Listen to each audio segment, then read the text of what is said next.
大家好，我是51张鹏。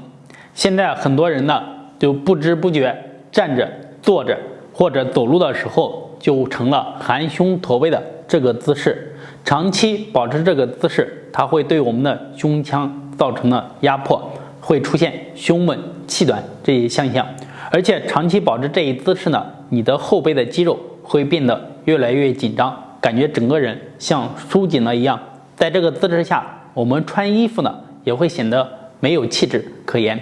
下面为大家分享一个开胸的运动，它的名字叫小鸟展翅，可以有效的帮助你拉开你的胸腔，同时呢拉伸你的胸前的肌肉，让它放松下来，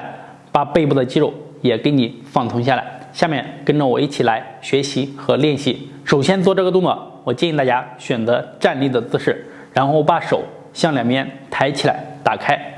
好，手掌呢握拳，拳心对着我们的身体，好，对着我们的脸，呈这个姿势，肘关节下垂，好，然后吸气往前，好，手挪到我们的胸前的位置，打开，呼气，吸气，好，打开，呼气，吸气，打开，呼气，吸，好，打开，呼气，吸气，好，打开，呼气。看一下侧面，